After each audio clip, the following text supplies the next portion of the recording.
And now we'll hear for 3 minutes from the gentleman from New York, Mr. Ackerman. Thank you, Mr. Chairman. During the course of today's hearing, we will no doubt discuss the role of the SEC in the wake of the passage of the Dodd-Frank bill, the most significant financial reform legislation since the Great Depression.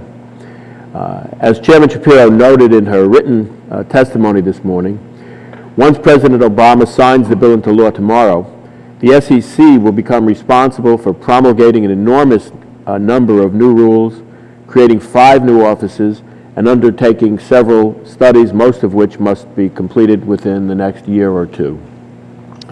But this morning I'd like to discuss national security. 3 weeks ago, President Obama signed the Comprehensive Iran Sanctions Accountability and Divestment Act into law. This historic legislation expands the types of transactions American firms are prohibited from entering into with Iran, so as to preclude selling Iran refined petroleum, supporting Iran's domestic refining efforts, or selling Iran goods or services that assist in developing its nuclear sector. The bill bans U.S. banks from engaging in financial transactions with foreign banks doing business with the Iranian military, from helping to facilitate Iran's illicit nuclear programs, or from aiding Iran's support for terrorism. The act also holds U.S. banks accountable for actions by their foreign subsidiaries. Accordingly, foreign firms whose equity may be partially or fully held by U.S. funds or investors are also subject to the new sanctions, including not only those involved in Iran's oil energy sector, but also those foreign financial institutions doing business with key Iranian banks or the Iranian military, as well as companies that sell goods or services that facilitate human rights abuses by the Iranian regime. The sanctions are crippling, and the penalties for firms determined to be in violation of these sanctions are equally punitive, and they should be. A nuclear Iran poses existential threats to the United States and its allies, and companies must be held accountable for assisting Iran in determination to develop nuclear capabilities and shun the international community. So what does Iran have to do with our capital markets? The potential for American investors to suffer material losses if their investments are in firms determined to be in violation of the new sanctions is very real. As Chairman Schapiro knows, the SEC has a very important role to play under the Comprehensive Iran Sanctions Accountability and Divestment Act. American investors need to know if the companies and funds in which they invest face potential and substantial Iran-related sanctions. As the watchdog for our markets and exchanges, the SEC will be tasked with ensuring that investors have ready access to information pertaining to any potential sanctions the U.S. exchange-listed firms and funds in which they have invested will be subject to. Madam Chairman, this morning I presented you with a letter asking for your attention to these issues and assuring that U.S. investors are forewarned about potential exposure to significant losses. I'd appreciate if you could address the Commission's role under the Comprehensive Iran Sanctions Accountability and Investment Act this morning, and how the Commission plans to empower investors placing their money with firms involved in illegal transactions with Iran. I thank you for your continued hard work to provide confidence in the stability of our capital markets, and I yield back the balance of my time. Thank you, Mr. Chairman. Madam Chairman, you suddenly have a lot more on your plate than ever was anticipated before, I think, with Dodd-Frank coming into being, with the Iran sanctions being in existence already for 3 weeks. There's an awful lot that you have to do that was not initially anticipated at the time your agency was officially formulated. I want to concentrate on the Iran sanctions. How confident are you that you'll have everything in place within the framework of the timetables? Congressman, we are working on that right now. We share your sense of urgency that we need to deal with these matters. So there are a couple things that are required of the SEC under the Iran Sanctions Act.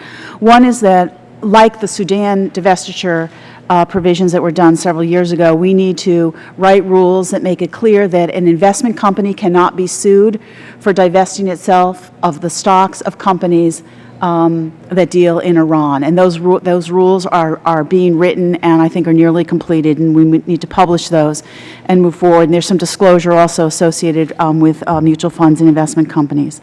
The second thing we need to focus on is the fact that, as you said in your statement, there are punitive sanctions that can be levied against companies that violate the Iran Sanctions Act. That can create material contingent liabilities that would need to be disclosed by public companies.